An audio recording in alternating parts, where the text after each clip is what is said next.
죽기 전에 단 한 사람만 만나고 싶습니다. 그렇게 시작된 마지막 면회. 그런데 그 여자가 들어서는 순간 모두가 얼어붙었습니다.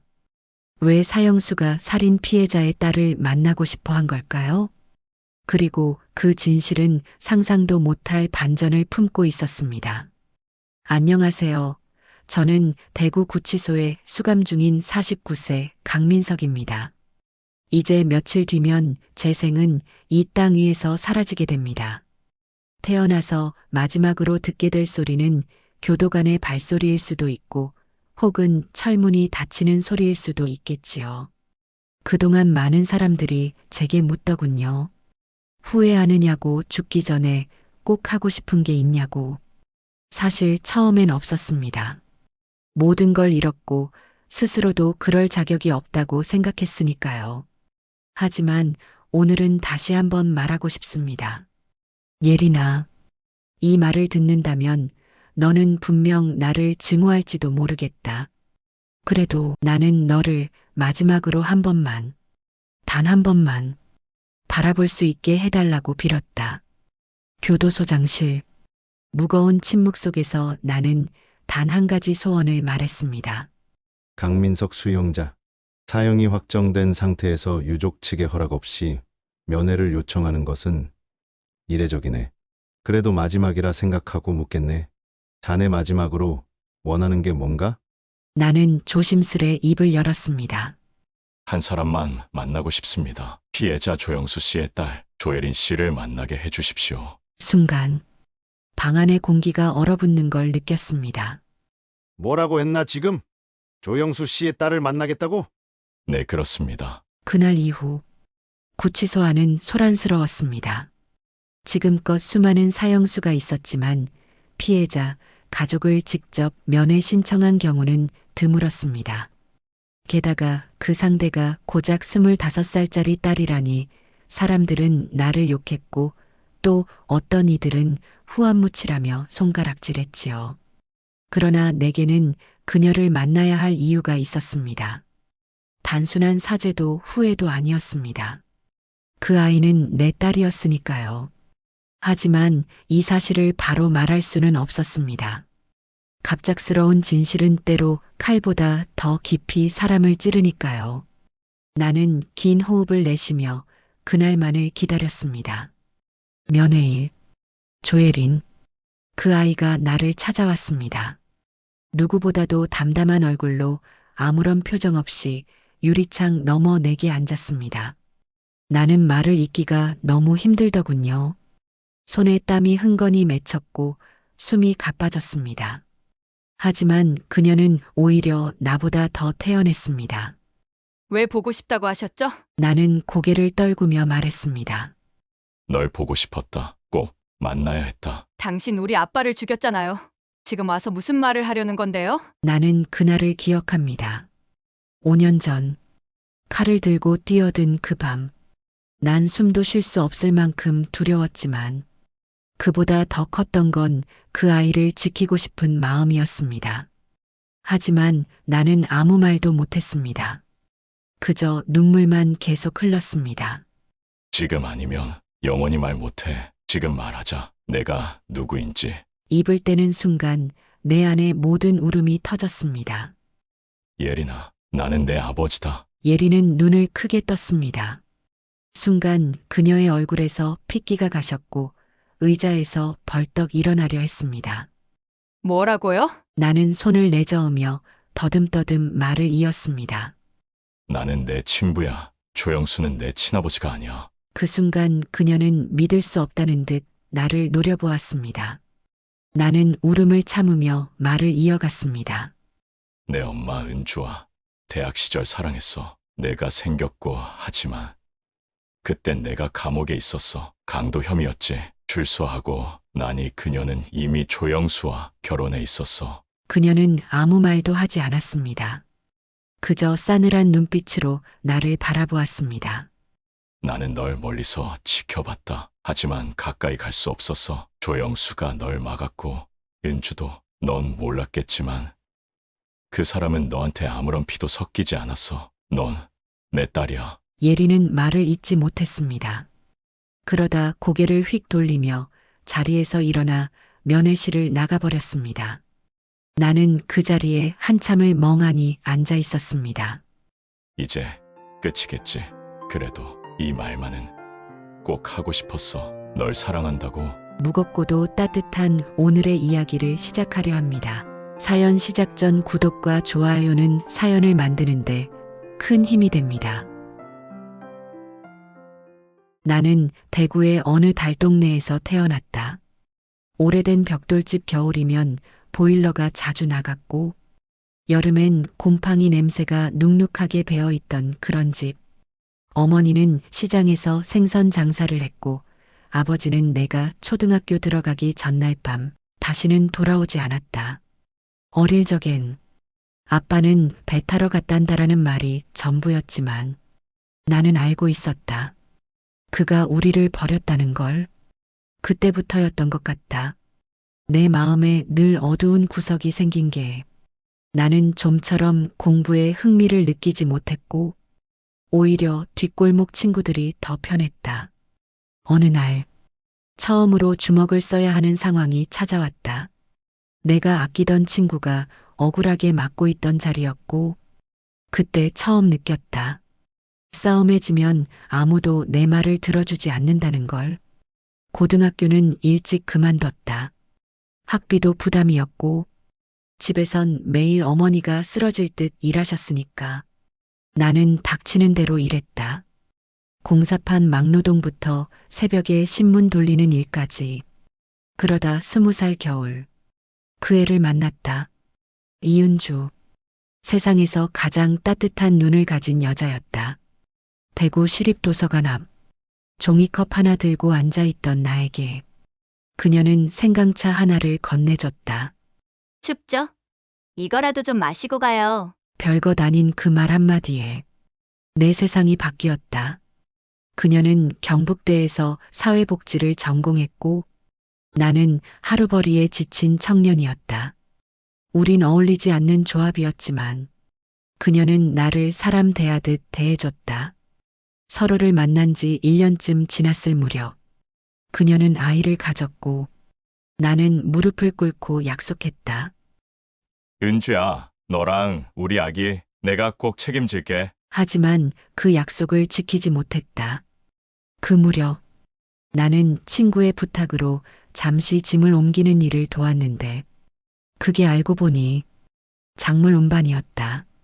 도망칠 틈도 없이 나는 경찰서로 끌려갔고 전과가 없었지만 집행유예조차 허락되지 않았다. 3년형. 내겐 너무 긴 시간이었다. 수감 중 은주는 한 번도 면회를 오지 않았다. 그리고 편지 한 장 남겼다. 미안해 민서가. 나 너무 힘들었어. 이 아이를 위해선 나도 누군가의 보호가 필요했어. 조영수란 사람이 있어. 그 사람과 결혼할 거야. 제발 잊어줘. 나는 그 편지를 수천 번 넘겨봤다. 눈물로 얼룩져 글자가 지워지도록. 그러다 마음을 접었다. 그 아이가 태어났다는 소식은 출소 후 한참 지나 동네 아는 형에게서 들었다. 야, 민서가. 은주 결혼한 거 알지? 근데 그 집 애가 너 닮았더라. 나는 웃어넘겼지만 마음 깊은 곳에 불씨 하나가 꺼지지 않았다. 예린. 그 이름을 나는 몇 번이나 중얼거렸는지 모른다.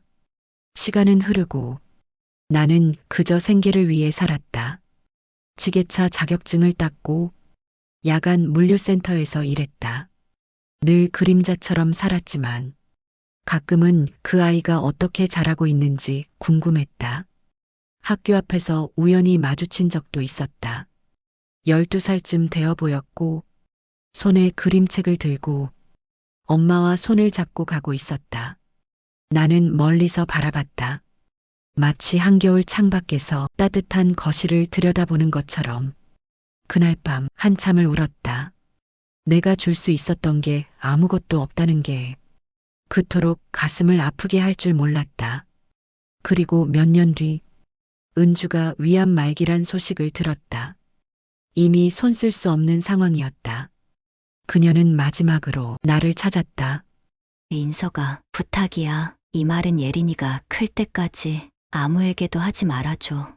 내 딸이라는 거 그 아이에겐 비밀로 해줘. 미안해. 그리고 내 딸을 멀리서 지켜줘. 나는 고개를 끄덕였다. 그녀는 끝내 진실을 아이에게 말하지 않았다. 하지만 나는 알았다. 그녀 역시 단 한순간도 그 아이를 위해 죄책감을 떨친 적 없다는 걸. 장례식 날 나는 한 걸음도 들어가지 못했다. 멀리서 예린이 검은 옷을 입고 서 있는 모습만 바라봤다. 그날부터 나의 인생은 하루하루 유죄 선고를 받는 죄수처럼 흘러갔다. 숨 쉬는 것조차 죄처럼 느껴졌다. 그리고 조영수, 그 인간은 이야기가 길어지겠군요. 시간이 흘러 나는 그저 하루하루 먹고 살기에 급급한 사람이 되어 있었다. 철야 물류센터, 시끄러운 지게차 엔진 소리, 몇 시간씩 땀 흘린 끝에 손에 쥐는 몇만 원짜리 봉투. 하지만 어느 날 내 일상이 깨졌다. 예린이 다니던 고등학교 정문 앞. 그곳에서 우연히 나는 조영수가 예린의 팔을 거칠게 잡아 끄는 모습을 보았다. 충격적이었지만 더 이상 접근할 순 없었다. 내가 그 집안에 낄 자격은 없으니까 그저 그림자처럼 멀찍이 바라보기만 했다. 하지만 그날 이후 나는 이상한 소문을 들었다. 어느 날 은주의 친구였던 김미경 씨가 나를 찾아왔다. 예전부터 은주의 유일한 버팀목이었던 그녀는 작은 봉투 하나를 내밀었다. 은주가 죽기 전날 남긴 거야. 예린이한테는 아직 보여준 적 없어. 하지만 너는 봐야 할 것 같아서. 그 안에는 병원 진단서가 들어 있었다. 팔꿈치 골절, 늑골, 금, 안면부 타박상. 날짜는 2016년 4월. 조영수의 생전에 기록된 것들이었다. 나는 입술을 떨며 물었다.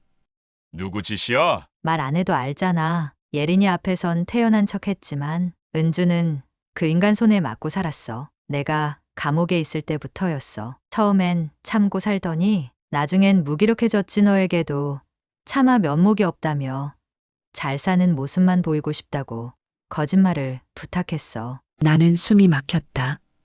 은주가 내게 숨기고 간 게 한두 가지가 아니었다는 걸 그제야 알았다. 그런데 그건 시작일 뿐이었다. 2020년 10월 13일. 그날은 잊을 수 없다. 나는 마트 앞에서 우연히 예린을 봤다. 그녀는 눈에 띄게 야위어 있었고 입술이 텄고 손목에 희미한 멍 자국이 있었다. 나는 망설이다가 그녀에게 다가갔다. 얘 예린이니? 예린은 고개를 돌리려다 내 얼굴을 마주보고 멈칫했다. 누구세요? 그냥 아저씨야. 전에도 엄마랑 아는 사이였어. 예린은 말이 없었다. 하지만 내 눈을 피하지 않았다. 나는 조심스레 말했다.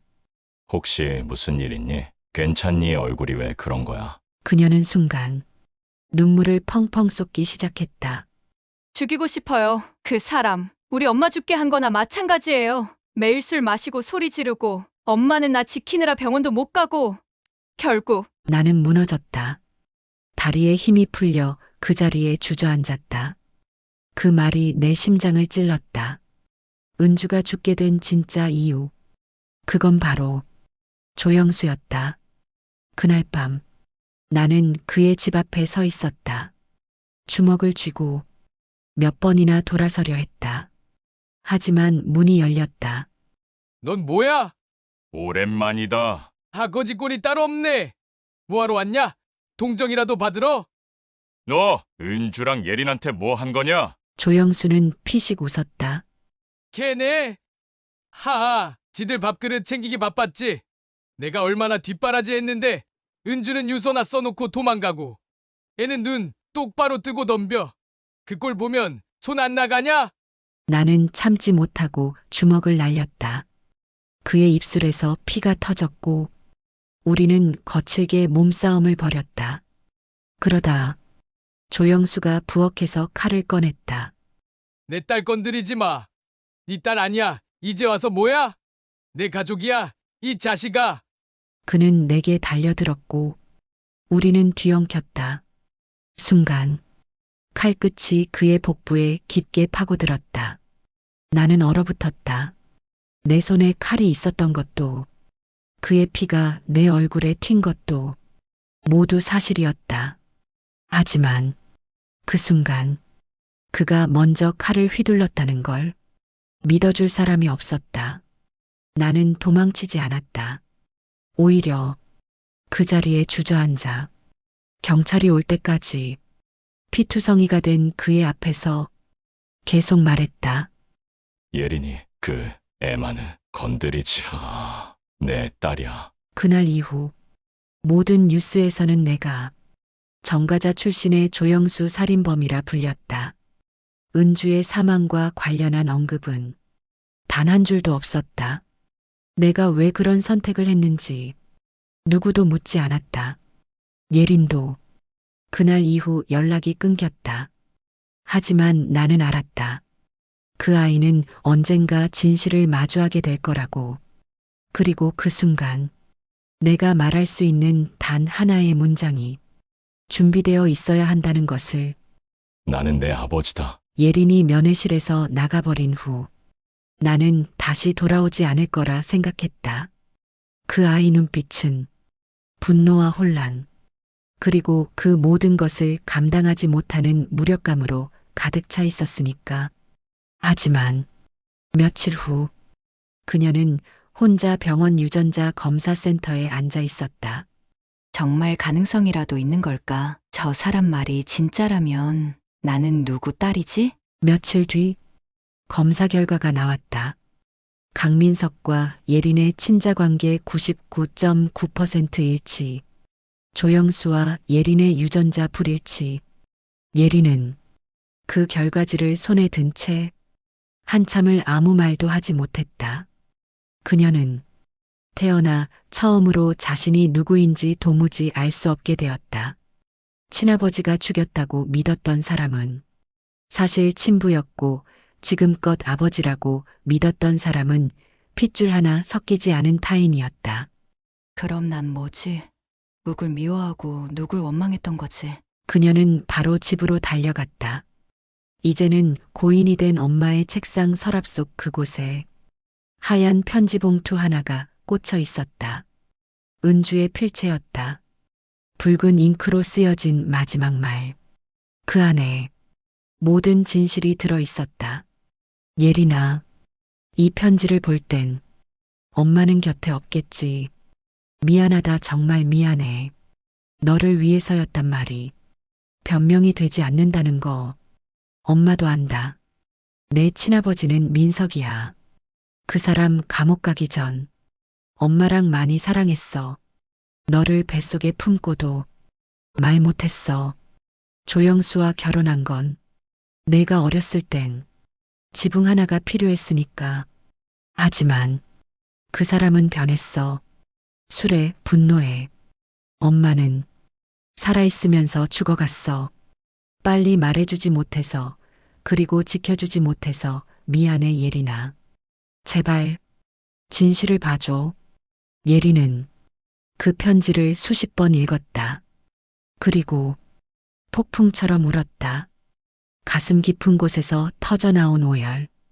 그것은 가장 가까운 사람에게 속고 외면당하고 버려진 자의 울음이었다. 엄마 왜 날 속였어? 난 도대체 무엇을 믿고 살아야 해? 그녀는 몸을 웅크리고 꼬박 하루를 눈뜨지 않고 지냈다. 며칠 후 예린은 다시 교도소를 찾았다. 이번엔 눈빛이 달랐다. 면회실 유리창 너머 민석은 그녀가 다시 온 것이 믿기지 않아 말없이 웃었다. 예린아, 다시 와줘서 고맙다. 검사했어요. 결과 나왔어요. 99.9% 일치. 당신 말 맞았어요. 그랬구나. 그런데 왜 진작 말 안 했어요? 왜 엄마가 죽기 전에도 왜 아무것도 안 했어요? 그땐 내가 나서는 게 더 상처될까봐. 무서웠다. 그게 변명이에요? 당신은 내 아빠라고 말해놓고 엄마가 맡고 있을 땐 왜 아무것도 안 했어요? 그때 말했으면 지금 이 상황까지 왔겠어요? 그녀의 눈엔 눈물이 고였고 민석은 말없이 고개를 숙였다. 그래, 내 말이 다 맞다. 나는 끝까지 도망쳤던 거야. 예리는 의자를 박차고 일어섰다. 당신은 내 아빠일지도 모르지만 절대 내 가족은 아니에요. 민석은 그녀가 돌아서기 직전 한마디를 던졌다. 그래도 널 위해서라며 내 목숨이라도 줄 수 있어. 그게 아버지라는 사람이니까. 그 말에 예린의 발걸음이 잠시 멈췄지만 그녀는 다시 뒤돌지 않았다. 그날 밤 민석은 혼잣말을 했다. 가장 소중한 걸 가장 늦게 말했구나. 너한테 정말 미안하다. 예린아. 창밖에서 가로등 불빛이 깜빡였다. 그 불빛 아래 민석의 눈동자엔 세상에 닿지 못한 작은 후회의 파편들이 차곡차곡 쌓이고 있었다. 예린이 면회실을 나간 지 한 달. 나는 더 이상 그녀를 다시 볼 수 없을 거라 생각했다. 하지만 그녀는 돌아왔다. 예고도 없이, 아무 말 없이, 그저 그날과는 전혀 다른 얼굴로 눈빛엔 결심이 담겨 있었고 손엔 유서 사본과 유전자 검사 결과 그리고 작은 USB 하나를 들고 있었다. 당신 진실을 세상에 말할 용기 있어요? 나는 숨도 제대로 쉬지 못한 채 고개를 끄덕였다. 예린아, 지금이라도 모든 걸 말하고 싶다. 널 지키지 못했던 그날, 은주를 지켜주지 못한 지난 세월, 그 죄를 이제라도 갚고 싶다. 그녀는 조용히 자리에 앉았고 우리 둘 사이 처음으로 진심이 오고 갔다. 그날 그 인간이 칼을 들고 내게 달려들었을 때 난 진심으로 무서웠다. 죽을까봐가 아니라 내가 널 지켜주지 못할까봐. 그는 눈물을 참지 못하고 말을 잇지 못했다. 나는 전과자야. 누가 내 말을 믿어주겠냐고. 그래서 그냥 모든 걸 다 뒤집었었다. 어차피 누가 믿겠어. 그 생각이 날 무너뜨렸다. 그리고 넌 나를 몰라봐야 마땅하다고, 내가 날 미워해야 마음이 편하다고 그렇게 스스로를 속였어. 예리는 묵묵히 듣고 있었다. 그의 말이 변명일 수도 있었다. 하지만 그 안에는 눈으로도 표정으로도 절절한 진심이 묻어나 있었다.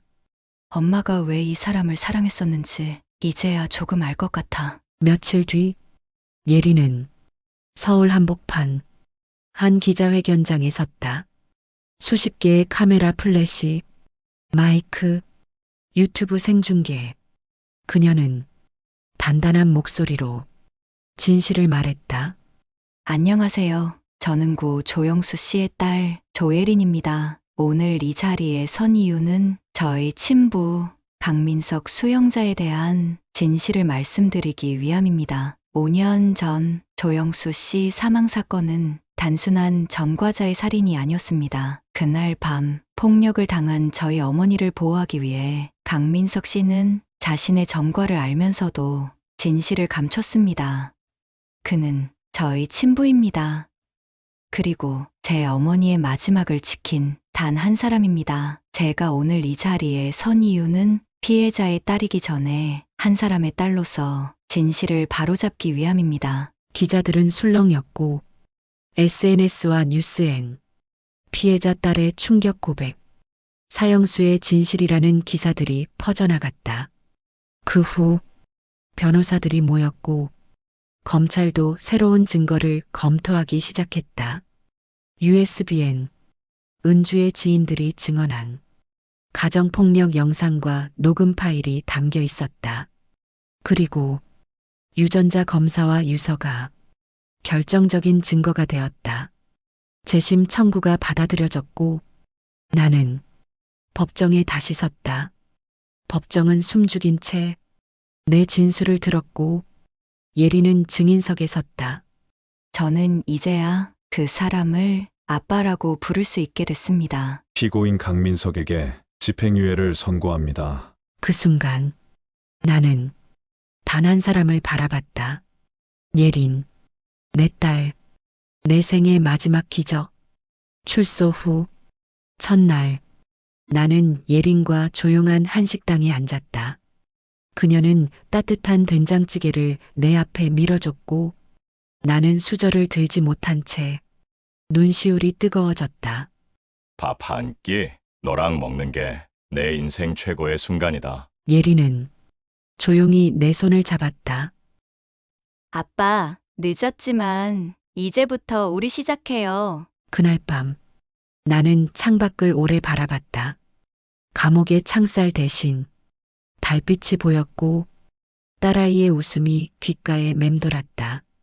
나는 이제야 살아. 딸 하나 덕분에 다시 살아. 인생이란 게 참 우습다. 죽음을 앞두고서야 살아갈 이유를 찾게 되다니. 하지만 늦은 게 아니다. 오늘부터 나는 아버지로 산다. 안녕하세요. 저는 지금 경북 영천의 작은 전셋집에 살고 있는 50세 강민석입니다.